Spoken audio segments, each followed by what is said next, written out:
Salve, salve, salve pessoal! Bem-vindo a mais um podcast do esporte, podcast do Brasileirão, 22ª rodada e aquele jargão comum aos torcedores rubro-negros de segue o líder, continua valendo, iria continuar valendo independentemente dos resultados, mas segue muito forte, o Flamengo segue a 3 pontos do Palmeiras, o Palmeiras, aliás, perdeu uma grande chance de encostar no Flamengo. Vamos começar já pelo próprio Flamengo, empatou em zero, com empate de 0-0 contra o São Paulo e algumas coisas que para mim, algumas coisas que inclusive eu mencionei aqui no podcast, acabaram se concretizando, acabaram se confirmando.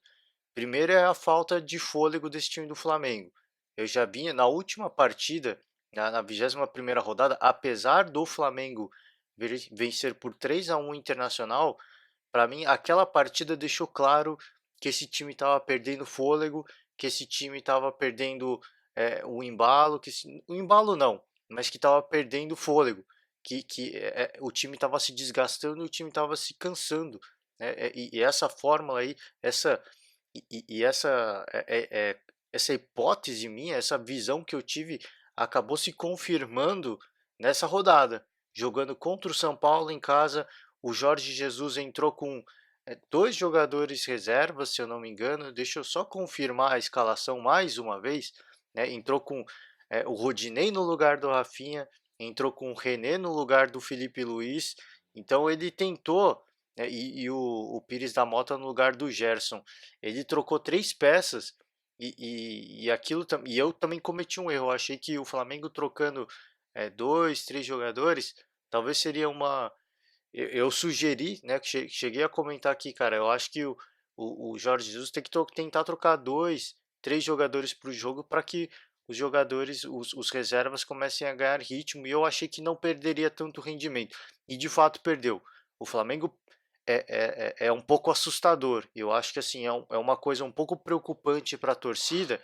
E o Jorge Jesus perdeu ao longo dessas várias rodadas, onde não teve que, onde só prestou atenção no Campeonato Brasileiro. O Jorge Jesus perdeu uma boa oportunidade de tentar dar ritmo para esses jogadores reservas que claramente são caras que estão fora do esquema tático do Jorge Jesus, infelizmente.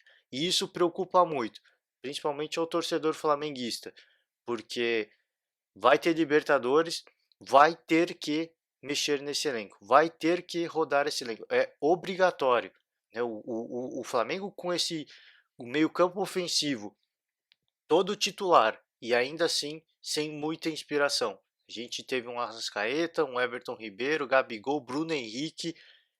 Deram uns ameaços no São Paulo? Deram. Deram sustos no São Paulo? Deram. Fizeram o Thiago Volpe fazer grandes defesas? Fizeram. Mas é longe daquilo, daquele Flamengo que a gente já viu golear, por exemplo, o Palmeiras.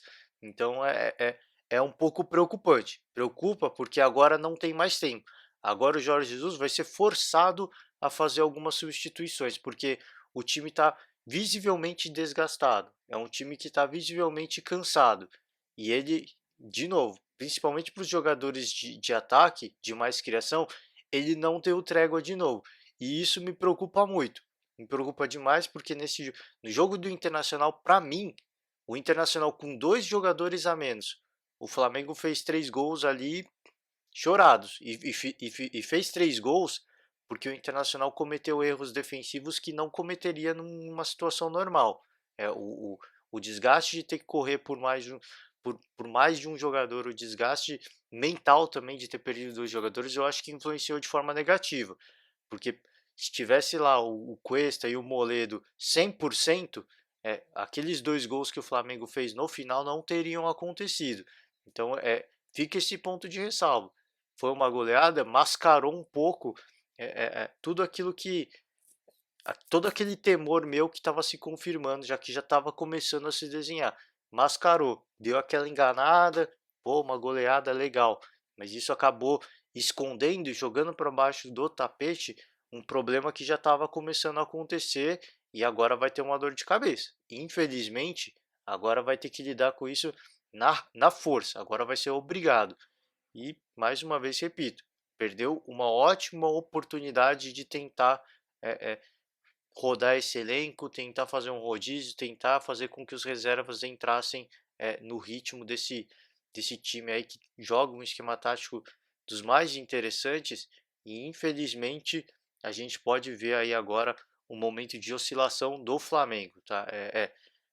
Tudo eu acho que tudo isso assumiu risco. O Jorge Jesus, eu acho que ele assumiu o risco, ele quis colocar todo mundo como titular, o Felipe Luiz defendeu essa postura de colocar sempre os titulares, sempre a força máxima, só que o Felipe Luiz está longe do futebol brasileiro há muito tempo. E o futebol brasileiro ele é diferente do futebol europeu, principalmente do espanhol, onde estava ali o Felipe Luiz, no Atlético de Madrid. Você joga um campeonato espanhol, você joga a Copa do Rei, você joga uma Champions League, pensando em campeonatos nacionais, uma viagem dentro da Espanha que o Felipe Luiz estava acostumado a fazer, era 1 ou 2 horas de viagem. Podia ter, podi- Pode ser que tenham algumas viagens um pouco maiores. Se a gente considerar o estado de São Paulo, uma viagem do leste para o oeste de São Paulo, aí seus três, pode dar 3, 4 horas, sim. Mas é uma viagem muito menos desgastante do que você ter que ir para o Nordeste, ter que e, e não só a questão de viajar de avião, né, para uma outra região, pensando em Libertadores, para um outro país, que as viagens são muito mais desgastantes, e aí é, é, tem um outro fator também, viagem de busão, não tem trem no Brasil, né? Então, é o que eu falei, de ir do leste para o oeste de São Paulo, se tivesse, né? Não temos times, por exemplo, do lado oeste de São Paulo, mas os times na Série A, mas se tivesse, do outro lado, daria uma viagem de 3, 4 horas.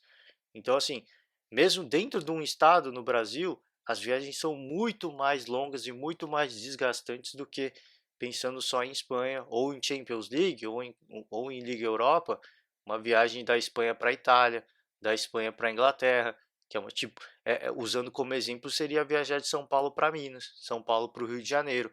Agora não, você está lá também. E tem outra coisa, tem a questão do clima também.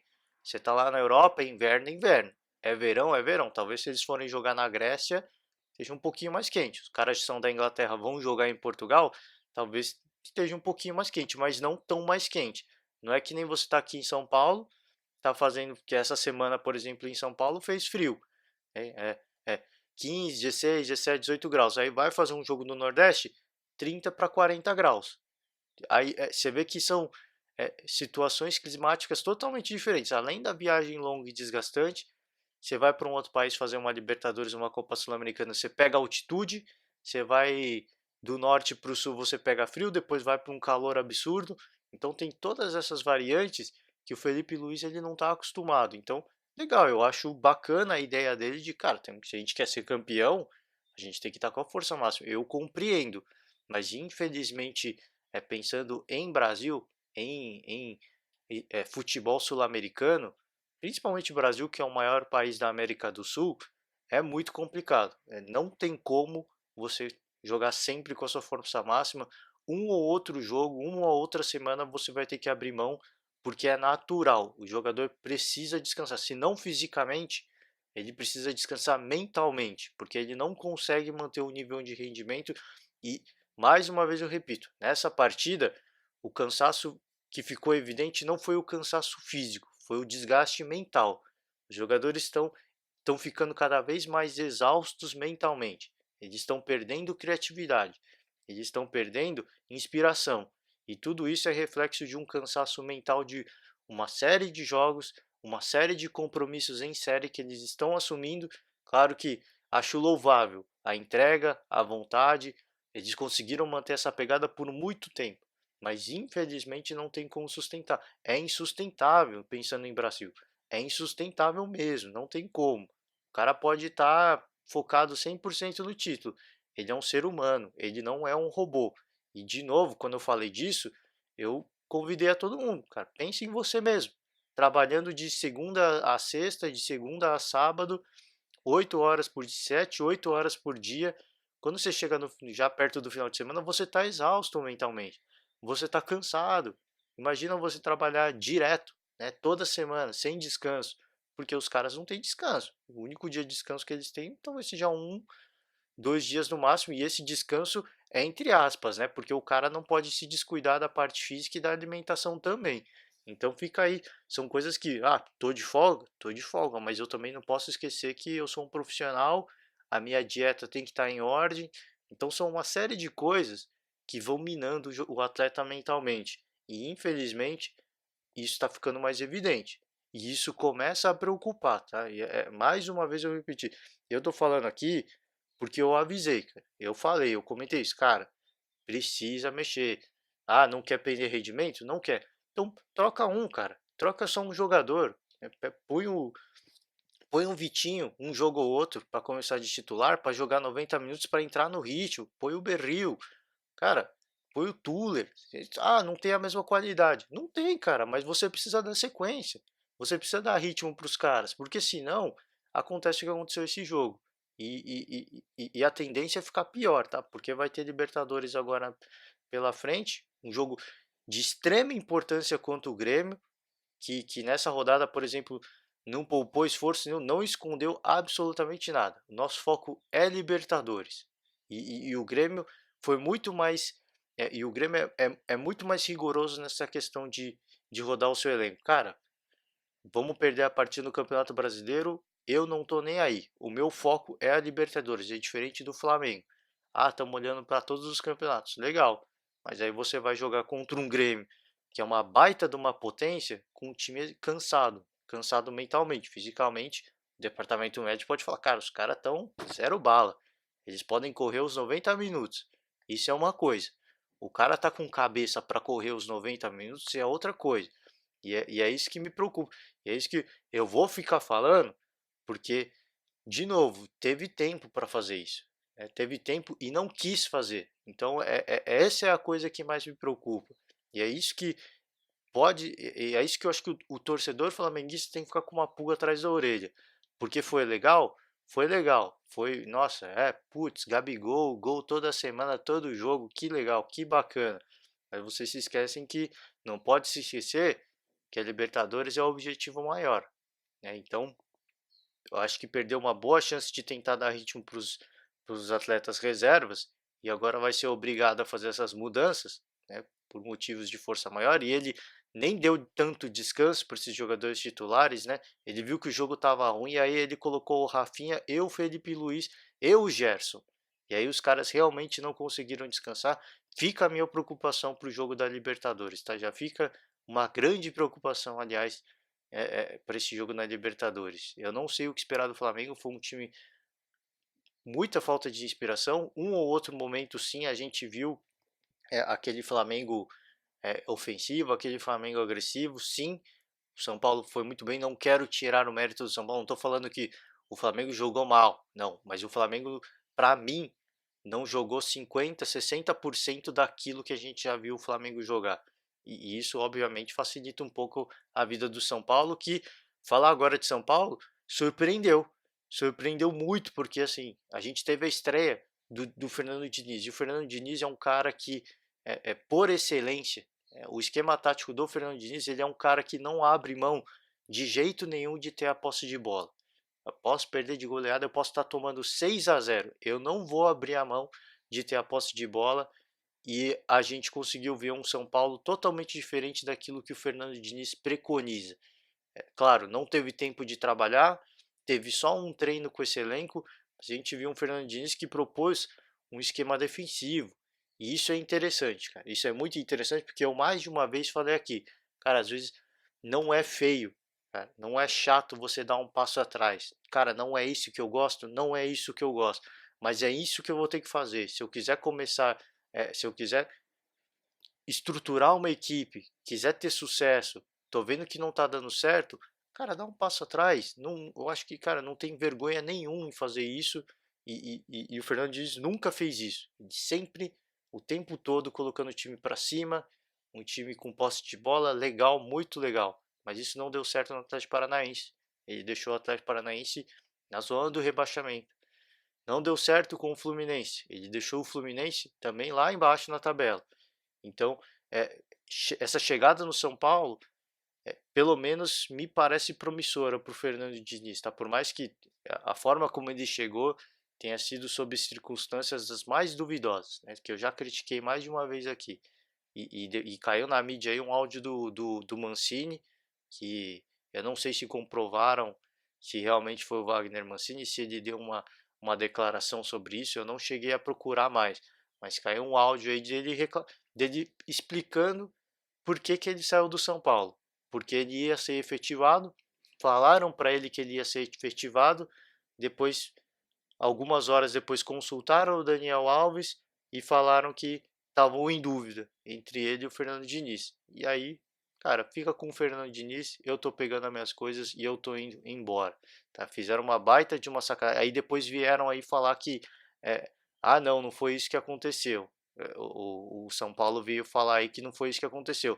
Eu prefiro acreditar nesse áudio do Mancini, tá? Por todas as lambanças que o São Paulo é, é, vem cometendo nos últimos anos, toda essa falta de respeito com os técnicos, eu destaco aí Rogério Ceni, o, o, aquele que está treinando a seleção do Brasil, a seleção júnior, esqueci o nome dele agora, tá me falhando a memória, peço desculpas.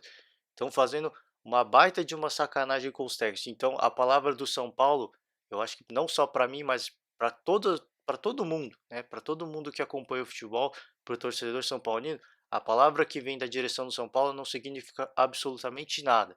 E os caras falarem que esse áudio do Mancini é falso, cara, se foi o Mancini de fato que falou, para mim eu acredito, tá? Eu não acredito de forma alguma nessa diretoria do São Paulo. Essa diretoria do São Paulo só vai voltar a ter credibilidade quando voltar a fazer um trabalho sério, porque vem fazendo um trabalho dos mais bizarros possíveis, tendo dinheiro, tendo elenco, né, tendo estrutura, acima de tudo, um time que tem uma estrutura das mais invejáveis, um estádio que, apesar de antigo, é um dos maiores, é uma referência, é um destaque, é um grande nome do futebol, super campeão, campeão de Libertadores, de Mundial, e uma série de gafes ao longo dessa administração que, infelizmente, para mim não tem credibilidade alguma para falar absolutamente nada, tá? Então, só fiz esse destaque aí porque esse áudio foi vazado, que a gente nem sabe se é de verdade mesmo, veio depois do meu podcast de sábado. Mas enfim, coisas interessantes. Eu acho que questão do Fernando Diniz que eu já falei aqui, e outra coisa, o São Paulo vai ter que dar a resposta, tá? Porque é, é, escolheram o Fernando Diniz. Não sei quem foi, estão falando aí que foi o Daniel Alves. A gente não sabe quem foi, mas eu acredito que os jogadores de fato foram consultados, porque a saída do Mancini foi muito estranha mesmo. Tá? Então, eu acredito que, se não o Daniel Alves, um grupo de jogadores com certeza foi consultado. Então agora eles vão ter que dar a resposta, e já começaram a dar a resposta nesse jogo que teve alguns gols anulados, muito bem anulados, diga-se de passagem, um inclusive do São Paulo, do Daniel Alves, e um Daniel Alves que nesse jogo muito ofensivo, cara, praticamente de atacante. Então, quis jogar de meio campo, tá justificando aí a sua escolha, a sua própria escolha. Espero que continue rendendo muito bem para ajudar esse time do São Paulo, porque precisa. Agora precisa. Colocaram o Cuca na fogueira, agora que deem a resposta com o Fernando Diniz, que, desculpa, peço perdão ao Fernando Diniz, mas para mim, cara, é um cara que tá ali meramente para cumprir um papel de ator, porque ele não tem comando absolutamente algum, a princípio, tá? Ao longo do tempo, na conversa, na resenha, talvez ele chegue lá, consiga colocar seu esquema de jogo, as suas ideias, aos poucos ganhando o respeito dos jogadores. Não sei até quando, porque esse vestiário é uma bomba relógio, mas enfim, a gente espera que o mínimo de profissionalismo agora, porque não foi um cara escolhido pela diretoria, então a gente espera o mínimo de profissionalismo dos jogadores para com o Fernando Diniz, para que ele consiga fazer um bom trabalho, porque pela primeira vez o Fernando Diniz tem um baita do elenco nas suas mãos, e ele tem uma perspectiva de poder fazer um trabalho dos mais fantásticos, assim como o Rogério Ceni teve no Cruzeiro, né, e a gente viu tudo o que aconteceu. O Fernando Diniz tem um baita potencial, tem um baita elenco nas mãos, e a gente espera que ele consiga colocar sua filosofia e que ele aos poucos vai ganhando, vai conquistando o vestiário, vai ganhando confiança. Inicialmente, infelizmente, ele é um cara que não vai fazer absolutamente nada. Ele vai ter que fazer o que os jogadores quiserem, porque o São Paulo bateu, o São Paulo não, o Rogério Ceni bateu de frente com o elenco do Cruzeiro e deu no que deu. Então acho que o Fernando Diniz tem um belo exemplo lá, olhando para o Cruzeiro do que aconteceu, de calma, né? Vou fazer um pouco o que os jogadores querem, vou colocar quem que eles querem que entre, e aos poucos a gente vai tentando mudar isso, aos poucos a gente vá se conhecendo, vá se respeitando, e aos poucos eu começo a colocar a minha filosofia. Vai ser um trabalho de longo prazo, espero que tenha sequência, porque para mim é um bom técnico, tá? É um técnico que tem um esquema tático dos mais bacanas, e eu sempre elogiei aqui, eu nunca escondi. A única coisa que eu critiquei o Fernando Diniz é a questão defensiva, tá? Acho muito legal ele ser fiel àquilo que ele acredita, mas quando não tá dando certo, infelizmente você tem que repensar. Pô, vou ter que recomeçar de alguma forma.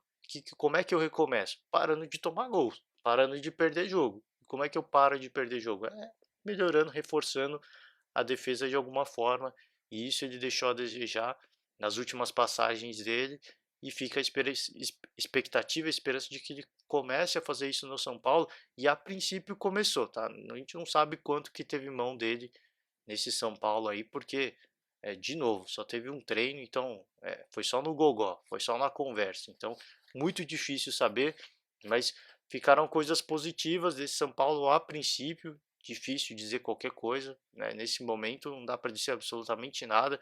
O que dá para dizer é que não fizeram mais do que obrigação, porque escolheram o técnico, né? Colocaram o Cuca na fogueira, depois o Mancini, agora que escolheram, cara, agora vai ter que dar resposta, então não fizeram mais do que obrigação. E ao Flamengo, a perspectiva para mim não é boa, tá? De novo, não é torcendo contra, eu, aliás, mais de uma vez eu falei aqui, um time como o Flamengo, como o Palmeiras, próprio São Paulo também, tem que ganhar títulos, porque mostra que o investimento está dando resultado. Deixa um exemplo para outros patrocinadores, outros clubes possam fazer projetos semelhantes, e se a gente investir, a gente pode chegar lá também e motivar de alguma forma outros clubes a chegar no mesmo patamar. Então, para mim, é interessante que o Flamengo vença, ou que o Palmeiras vença, ou que o São Paulo vença, porque mostra que o planejamento, obviamente, é lamentável, né? Dos três. São Paulo, o pior de todos, mas dos três, o planejamento vai para o saco todo ano. Mas pelo menos são times que estão investindo, que estão encontrando formas de, sabe, de tentar renovar o elenco, de tentar fazer algo diferente para o futebol brasileiro. E eu acredito que isso tem que se reverter em títulos de alguma forma. E o Flamengo está devendo, o Flamengo está precisando disso. Então fica aí um ponto de preocupação, e espero que, que seja tenha sido uma partida pontual, porque para mim não é pontual, tá? Isso já começou a ficar evidente no jogo contra o Internacional. Esse jogo no São Paulo ficou escancarado, e o próximo jogo a tendência é perder ainda mais rendimento, porque aí sim, né, não pensando em Libertadores, mas em Campeonato Brasileiro, aí sim vai ser obrigado a rodar esse elenco, mesmo jogando contra uma Chapecoense, que está lá embaixo na tabela, mas vai ter que rodar, vai ter que fazer o rodízio de jogadores, porque senão vai chegar numa situação absolutamente insustentável. Então eu espero que faça isso, que consiga manter pelo menos uma sequência de invencibilidade, né, pontuando todas as partidas, porque infelizmente agora chegou naquele momento que vamos ter que mexer, não tenho o que fazer, e perdi uma chance. Tive aí 7, 8 jogos para tentar colocar alguns jogadores no mesmo ritmo, não fiz isso, não quis fazer, assumi o risco agora, bola para frente. Espero que, é, é, de novo, mesmo com os reservas, consigam pelo menos manter uma sequência aí de invencibilidade para que sigam pontuando e sigam forte aí na ponta da tabela, pelo menos, se não como líder, sigam forte aí como candidato aí a título do Campeonato Brasileiro. Partir agora para o Palmeiras, que já comentei aqui no comecinho, perdeu uma grande chance de encostar no Flamengo. O Flamengo jogou no sábado, o Palmeiras jogou no domingo, e o Palmeiras sabia exatamente o que precisava fazer para encostar no Flamengo. O Mano, ao longo da semana, o Mano Menezes sempre ficou falando, cara, a gente não vai olhar para o Flamengo e colocar na gente mesmo uma pressão desnecessária, porque senão gera uma pressão, sente ansiedade, e o rendimento não é aquilo a gente não vai ter o rendimento que a gente queria. E claramente para mim o Palmeiras sentiu a pressão, tá? O Palmeiras sentiu essa ansiedade. Vendo que o Flamengo empatou com o São Paulo, o Palmeiras sabia que precisava vencer para encostar, ficar um ponto do Flamengo. E claramente um Palmeiras nervoso, um Palmeiras sem identidade, um Palmeiras perdido em campo. Tá? O Internacional começou a partida e engoliu o Palmeiras. O 1 a 0 do primeiro tempo ficou barato, ficou muito barato, porque o Palmeiras deu a bola para o Internacional. O Palmeiras estava implorando para o Internacional fazer gol. Ó, faz o gol aí. O Wendel, o lateral esquerdo ali do Inter, perdeu uma das chances mais claras do primeiro tempo, cara a cara com o goleiro. O Everton foi muito bem, teve outras oportunidades do Internacional e não conseguiu abrir o placar, só conseguiu numa jogada do Patrick, que não é um jogador muito alto. Mesmo assim, ele venceu na disputa pelo alto e fez o gol de cabeça. E ficou barato, tá? O Palmeiras absolutamente irreconhecível, perdido em campo, perdido. Assim, é coisa de, já falei mais de uma vez, tá? Do Palmeiras de erros de passe, coisa de se comparar aí com o time da Série C, não é nem da Série B, porque uma atuação das mais vexatórias, das mais humilhantes, digamos assim. É impressionante como tem vezes que como esse Palmeiras é um time de onda, né? Sabe onda? O topo da onda é lá em cima e a parte de baixo da onda é lá embaixo. É assim que o Palmeiras oscila. É impressionante, é um elenco com a qualidade que tem. Claro, eu não quero tirar o mérito do Internacional, que pressionou o Palmeiras o tempo todo, mas esse time do Palmeiras tem qualidade suficiente para conseguir sair daquela, daquela armadilha que o Internacional começou a montar, né? O time do Palmeiras não conseguia sair do seu campo de defesa. Era dois, três passes e errava. Dois, três passes, errando o passe o tempo inteiro. Felipe Melo, uma das atuações em termos de, não defensivos, mas em termos ofensivos, em termos de, nem ofensivo, em termos de meio campo mesmo, uma das atuações mais bizarras do Felipe Melo. O tempo todo recebendo a bola de costas, alguém ia lá e roubava a bola dele. Tentava um passe e errava. Assim, foi uma das atuações mais bizonhas aí do Felipe Melo em termos de meio campo, de sair com a bola, de qualidade de passe. E não só o Felipe Melo, todo mundo. O Marcos Rocha ficou fora uma partida, começou essa partida meio baleado, meio perdido. Ele estava realmente só correndo em campo, não via a cor da bola e não só eles, né? O time de uma forma geral, eu falei, tomou 1 a 0, ficou muito barato esse 1 a 0 que o Palmeiras tomou. E infelizmente para o Internacional perdeu uma bela chance de sair com a vitória porque teve pelo menos três grandes oportunidades ali, uma delas acabou fazendo gol, um gol que, de novo, um erro dos mais crassos aí do Palmeiras, porque uma disputa de bola, quem estava ali com o Patrick, se eu não me engano, foi o Marcos Rocha e o Patrick, mais uma vez, não é dos caras mais altos. Ele venceu uma disputa pelo alto, é um pouco estranho, né? É que nem, acho que o Patrick é mais alto que o Dudu, mas é que nem o Dudu venceu uma disputa pelo alto ali, na cabeçada na área, que já aconteceu, né, aliás. Então mostra o momento que estava o Palmeiras, a situação, e para mim sentiu a pressão, tá? Sentiu a ansiedade cara, a gente tem que vencer, a gente tem que encostar no Flamengo, sentiu totalmente essa ansiedade e tudo aquilo que o Mano Menezes ficou falando né, ao longo dessa última semana, infelizmente não se confirmou. O Palmeiras não está ignorando o Flamengo, o Palmeiras está sim de olho no Flamengo e essa foi o primeiro grande teste do Mano Menezes. Pegou um time de nível semelhante ao Palmeiras, pelo menos em termos de organização tática, pegou o Internacional e o Palmeiras não passou no teste. Pelo menos nesse primeiro tempo desse jogo, foi um primeiro tempo lamentável, uma atuação bizonha, essa é a palavra, bizonha mesmo, assustadora. Segundo tempo o Palmeiras se organizou antes tarde do que nunca, né? Ainda bem, porque senão o estrago ia ser maior também. O Internacional claramente sentiu o cansaço, um primeiro tempo de muita intensidade, mas muita intensidade mesmo. E aí, obviamente, que você perde um pouco de ritmo. O Palmeiras começou o jogo pressionando muito, indo para cima, conseguiu o gol. E engraçado que antes do gol de empate do Palmeiras, o William fez foi o cara do gol e ele teve uma chance das mais claras para fazer um gol e deu um chutinho fraco nas mãos do Marcelo Lomba.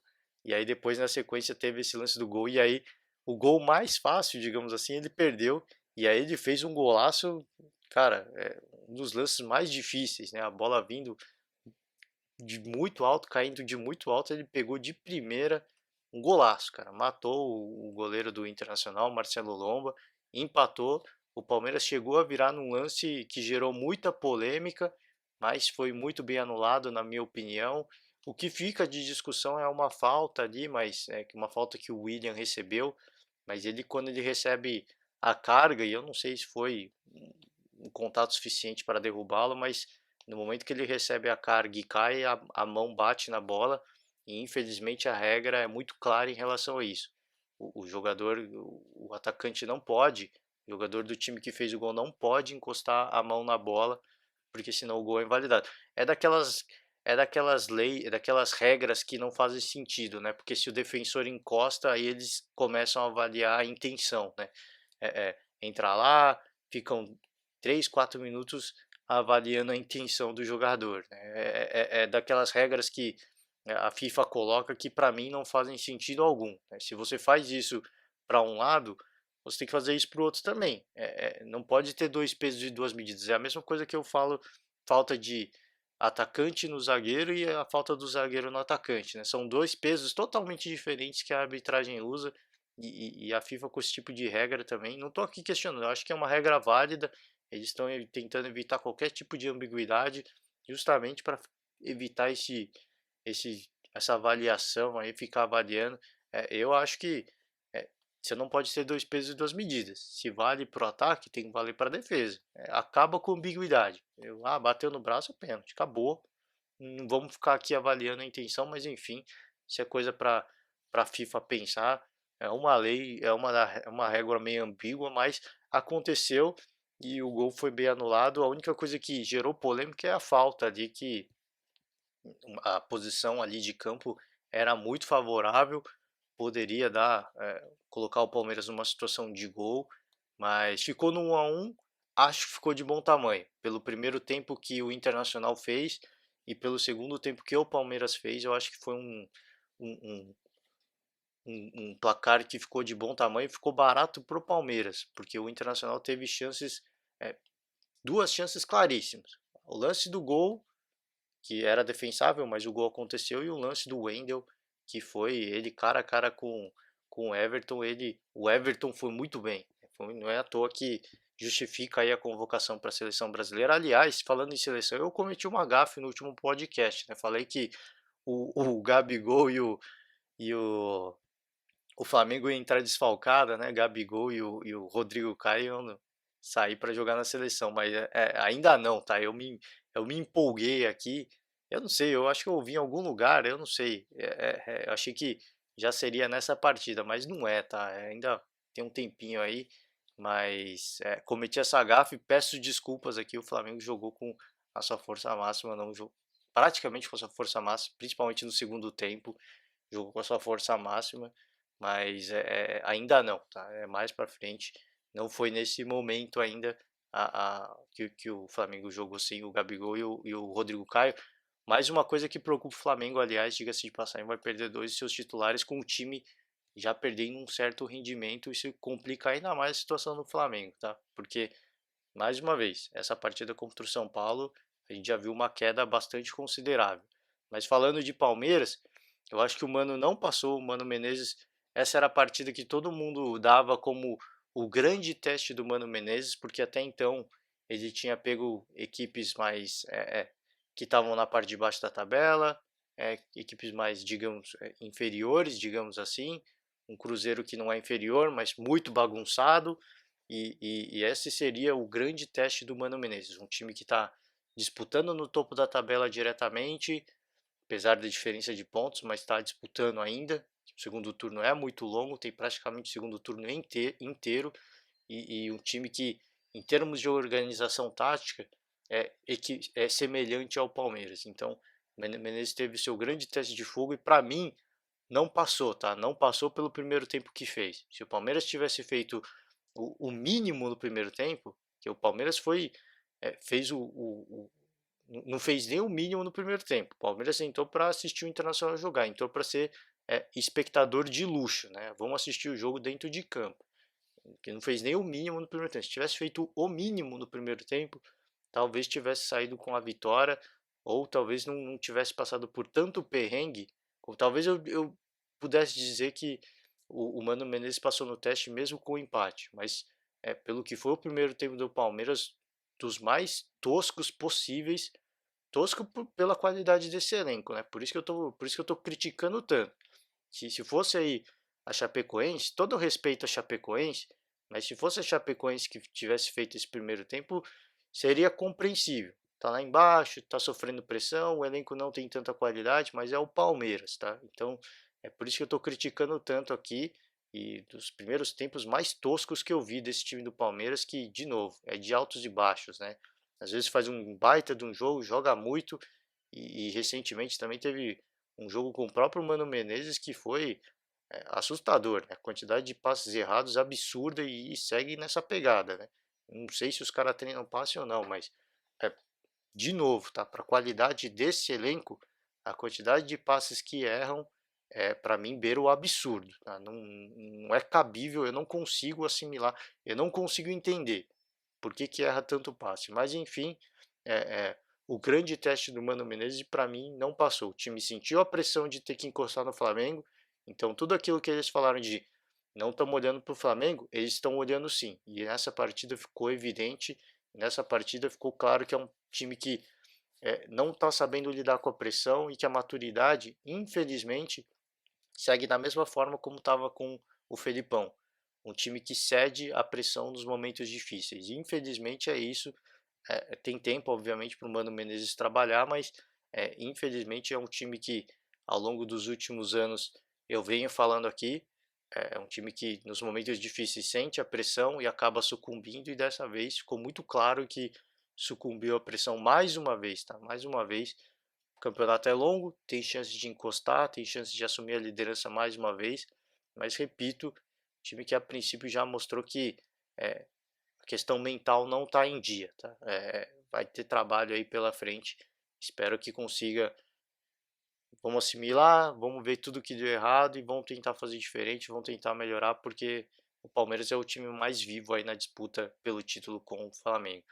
Falar de Santos agora, do Internacional, rapidinho falar de Internacional, bacana a postura do Internacional. Então, o Internacional é um time claramente sentiu o baque, principalmente em relação ao torcedor, sentiu muito o baque da eliminação da Libertadores, de perder o título da Copa do Brasil, né? O estádio não estava cheio, então o torcedor claramente sentiu isso, mas é um time que está muito organizado.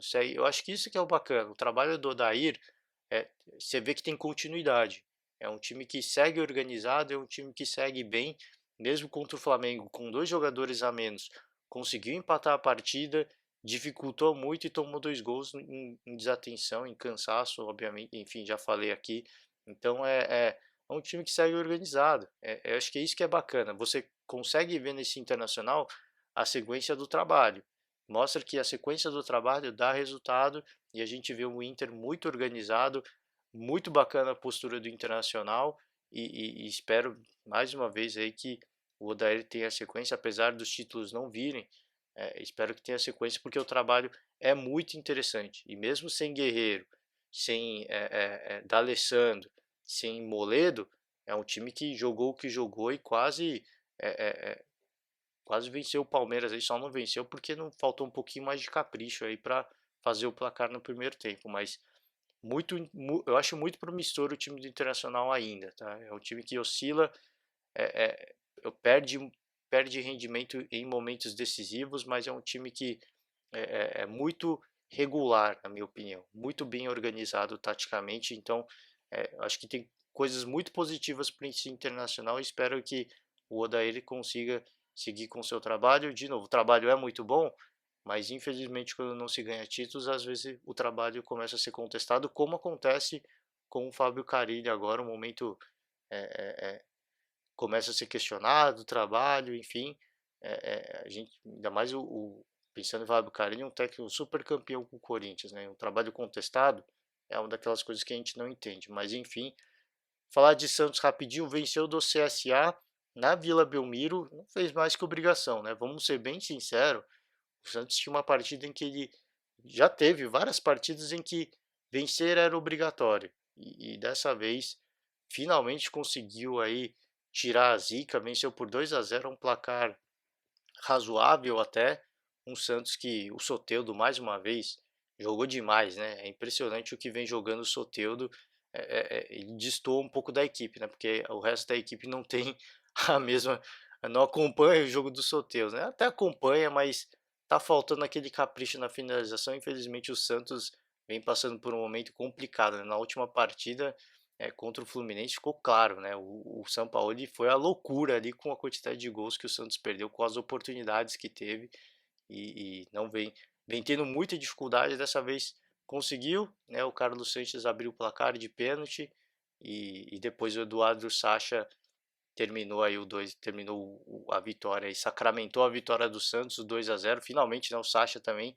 vem perdendo grandes oportunidades todos os jogos, né, e como eu já destaquei também, o Soteldo, uma grande partida, o Santos que teve mais um expulso, né, o Lucas Veríssimo foi expulso, é impressionante, né, teve o Marinho expulso na partida passada, agora o Lucas Veríssimo, e conseguiu, acho que tirou a zica, fato negativo aí, mais uma expulsão, o Santos tem um expulso todo jogo, agora o Palmeiras passou por isso, 2 jogos, 2 expulsões, complicado, né, porque perde, o elenco do Santos já não tem tanta qualidade, assim, é um time que eu acho que joga muita bola para a qualidade do seu elenco, né, então, ainda mais, aí começa a perder alguns jogadores, principalmente por expulsão, se fosse por lesão, ok, isso faz parte, mas expulsão é coisa evitável, né, mas enfim, conseguiu o placar que precisava, fez a lição de casa, né, jogando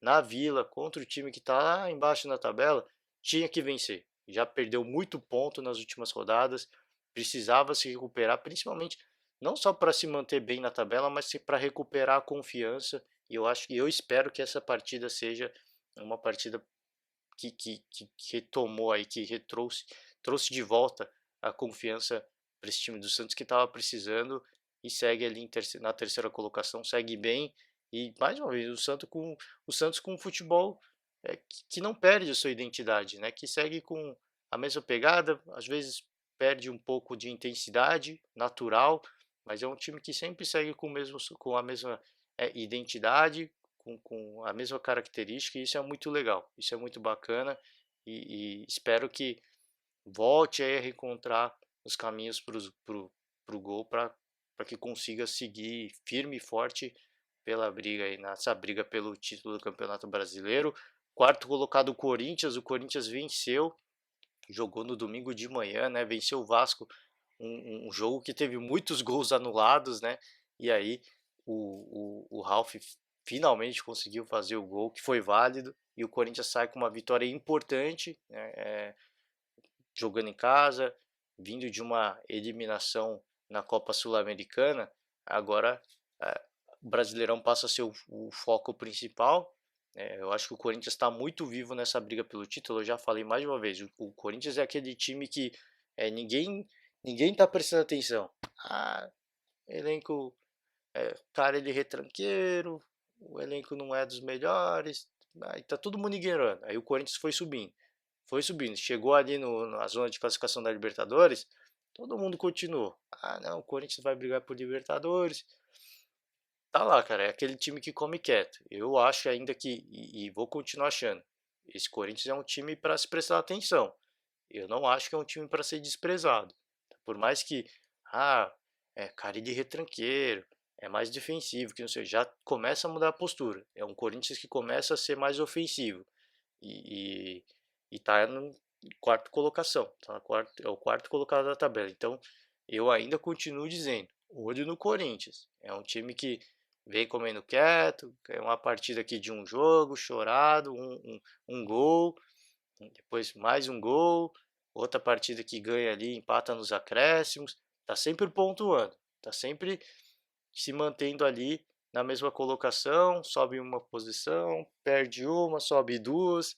Então é um time que para mim tem que se prestar atenção e tem que tomar cuidado, porque tá ali comendo quieto, ninguém tá nem aí. Aí quando vai ver, os caras chegaram e aí complica, porque é um time que, para mim, é dos mais frios que a gente tem no Campeonato Brasileiro, tá?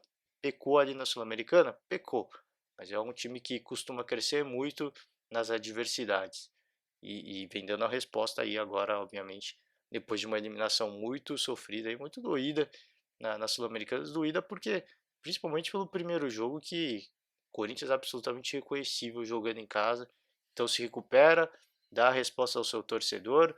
O Internacional é o quinto colocado, já falei do jogo do Internacional. O São Paulo fecha o G6, também falei de São Paulo, empatou com o Flamengo e segue aí na zona de classificação da Libertadores. O sétimo colocado é o Grêmio, perdeu aí do Fluminense 2-1. O Grêmio, que eu já falei, sem vergonha alguma de escalar o seu time reserva, porque obviamente está pensando na Copa Libertadores, totalmente diferente do Flamengo. O baixo rendimento do Grêmio é justificável, mas é um time reserva que já surpreendeu. Então, é, é, fora de ritmo, perdeu o Maracanã, ok, aceitável. É uma derrota que estava prevista, que a gente está pensando na Libertadores, então faz parte. Te vence, vence, vence quando está com o time titular. Quando vem o reserva, o que vier, se vier um resultado positivo, o empate é lucro. O Bahia é o oitavo colocado, o Bahia joga hoje. Aliás, hoje vamos ter aí 3 jogos, né? Fortaleza e Botafogo, Avaí, Bahia, Goiás e Cruzeiro. Cruzeiro aí é uma partida para a gente começar a ver o trabalho do Abel Braga, que eu também não teve tempo de trabalho. Então, e ele falou na coletiva, na entrevista dele, que quando ele foi assumir ali, que não costuma assumir um time com a temporada em andamento, né? Ele só assume o time quando no começo de temporada para ter tempo de trabalhar. Enfim, foi uma exceção legal. Eu falei aqui no sábado, é legal essa postura do Abel, acho bacana, é um desafio para a carreira dele, acho muito legal, mas acho que ele está correndo um risco desnecessário, né? É um elenco absolutamente fora de controle, um time com uma situação muito difícil. Espero que consiga reverter a situação, porque não condiz, pelo menos a posição que o Cruzeiro se encontra hoje não condiz com a grandeza do clube, mas enfim, por todas as lambanças que vem cometendo, não está ali por acaso, né? Merece estar ali porque vem cometendo muitas gafes, muitos erros e infelizmente o resultado é esse, é zona do rebaixamento. Então vamos ver se vai ter tempo, se vai conseguir colocar um mínimo de filosofia e os jogadores, obviamente, agora serão obrigados a dar uma resposta. Assim como eu falei do São Paulo, vão ser obrigados a dar uma resposta, porque colocaram o Rogério na fogueira, agora tá aí, ó. Vem um outro, agora joga a bola, agora respondam com futebol. Fica aí essa torcida para que consiga retomar, reencontrar pelo menos o mínimo de organização para que o time saia da situação muito difícil.